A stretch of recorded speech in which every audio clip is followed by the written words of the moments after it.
Jean-Michel, bonjour. Bonjour. Alors on dit plus monsieur le vice-président et monsieur le président. Oui, si vous voulez, ouais. Bon, de devenir président d'IGA, ça fait quoi? On se sent important? Non, on sent plutôt le poids des responsabilités et puis l'envie d'être utile aux jeunes agriculteurs qui s'installent, c'est surtout ça qui nous anime. Alors les jeunes agriculteurs, les renouvellements, ça se passe comment? 1 sur 2? Ouais, on a un taux de renouvellement actuellement d'1 sur 2. Je dirais que on n'a pas vraiment une crise de vocation, on a pas mal de jeunes quand même qui sont intéressés par le métier. Bon, aujourd'hui la question sur laquelle on travaille, c'est comment on accompagne bien les jeunes dans leurs projets, comment on leur donne un coup de pouce pour réaliser leurs projets, et après quelles sont leurs perspectives de revenus. On va dire que c'est ça les enjeux d'aujourd'hui. Oui, avec des besoins très différents région en région. Voilà, alors ça c'est le travail qu'on va faire cette année lors de notre congrès. Tous les ans on a fait un travail de réflexion autour du rapport d'orientation.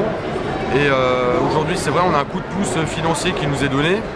Et le travail, ça va être de se dire, bon, est-ce que le coup de pouce qu'on a aujourd'hui, est-ce qu'il est encore adapté aux exploitations? Parce qu'on a des installations qui sont de plus en plus variées.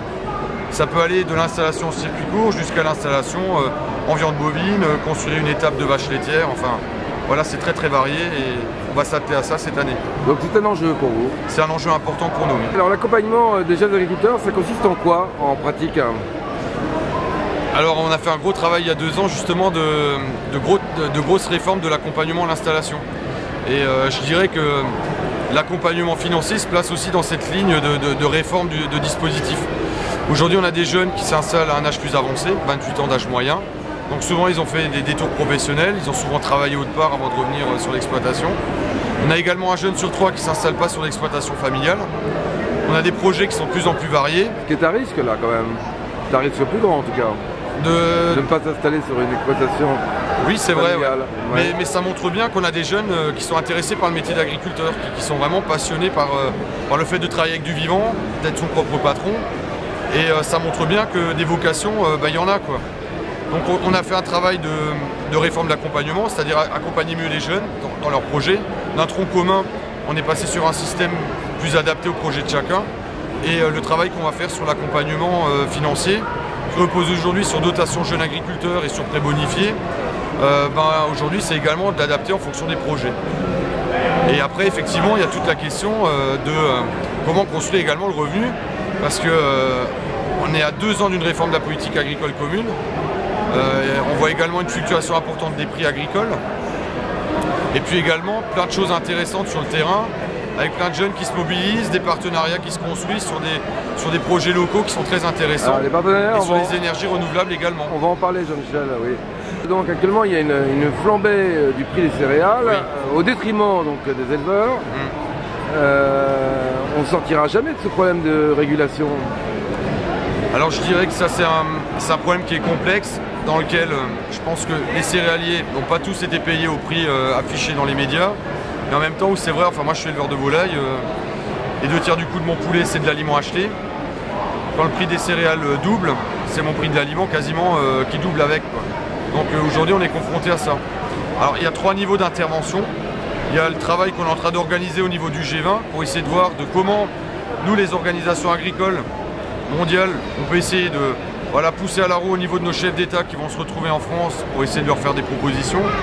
Ce qui pourrait être intéressant, ça c'est le premier échelon, c'est de créer une coordination entre les grands pays quand même pour essayer de voir de quelle manière on peut gérer les stocks quand ça va mal, de comment on peut mettre en place des règles simples sur les marchés financiers des céréales pour pas que tout et n'importe quoi se fasse en termes de spéculation.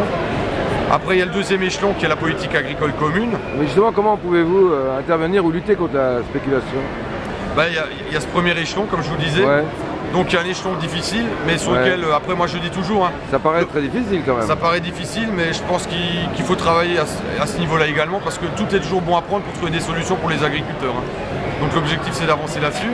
Après il y a le niveau européen.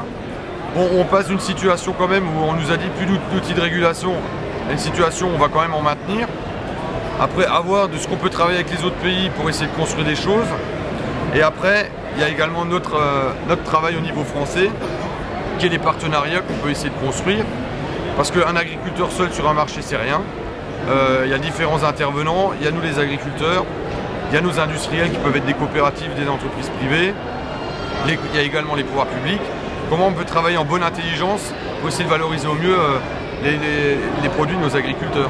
Je pense qu'il y a des choses à construire là-dessus également. Faites-vous le poids quand même face aux géants de la distribution? On peut se poser la question. Alors effectivement, on voit d'ailleurs dans le débat, quelle est la solidarité entre les céréaliers et les éleveurs qu'on peut construire.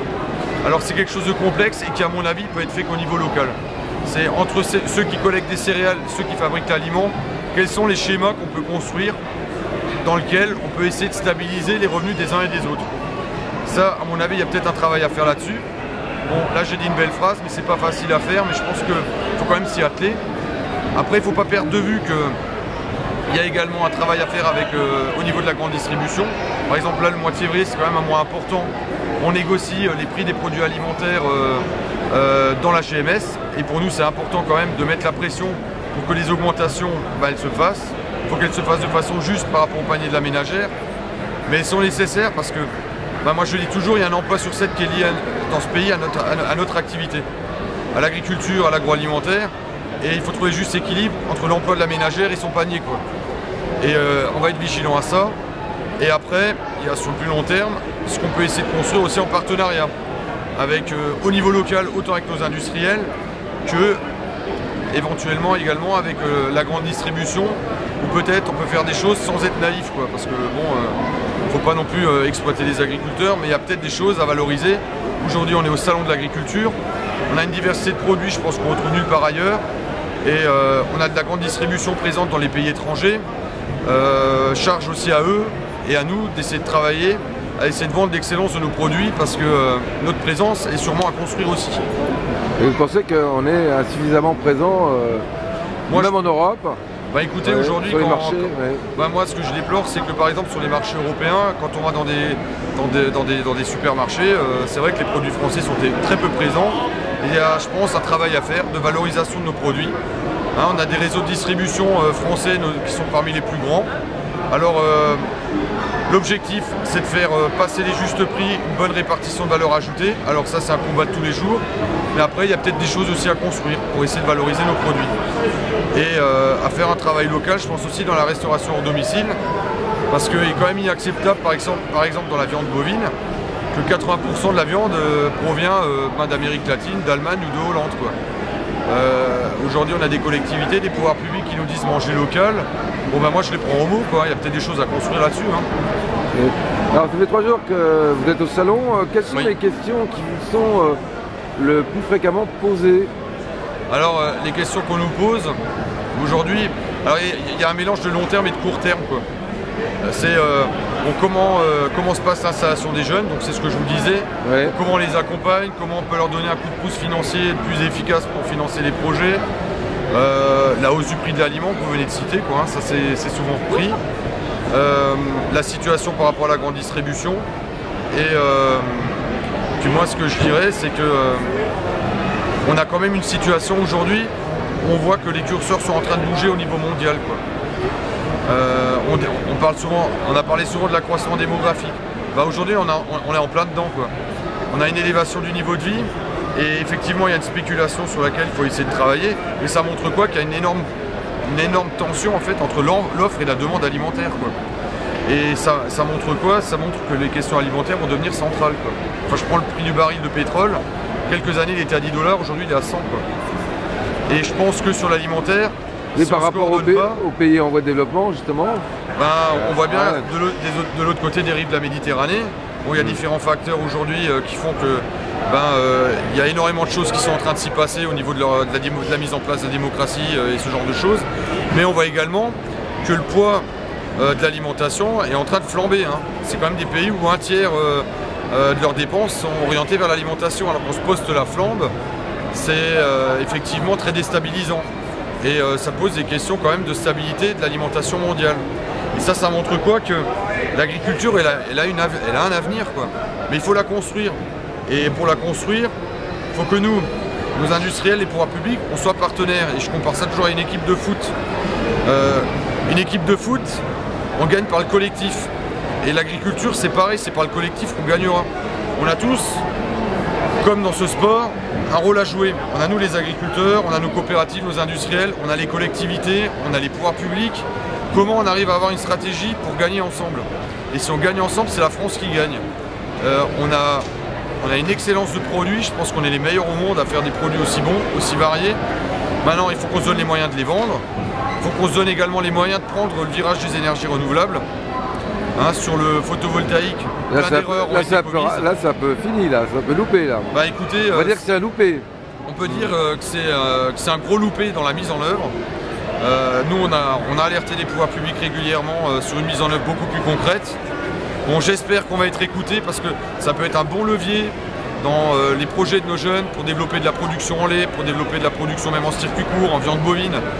Et il y a également un travail à faire sur la méthanisation, je pense, où sur des projets où on réunit des agriculteurs pour faire du collectif, on peut également créer de la relation avec des communautés de communes pour valoriser du compost. On peut relever le défi des énergies, valoriser la biomasse de nos animaux. On peut créer du lien social également. Enfin voilà, il y a plein de choses à créer, mais toutes ces petites initiatives qui se font à droite et à gauche sur des projets dans certains coins de méthanisation, sur des initiatives locales qui marchent sur l'organisation de filières, à essayer de mettre ça en cohérence. Et là, je peux vous garantir qu'on gagnera, quoi. Donc vous restez confiant? Je reste confiant. Et le message que je porte, c'est soyons partenaires, essayons de penser que l'avenir de l'un dépend de l'avenir de l'autre. Et comme l'ont fait beaucoup de pays, je pense que ça marchera pour la France. Parce que si on veut gagner là-dedans, il faut voir ce qui est bon chez nous. Et ce qui est bon chez nous, c'est l'excellence de nos produits, sa diversité et notre capacité à le vendre. Merci Jean-Michel. Voilà, merci. Merci.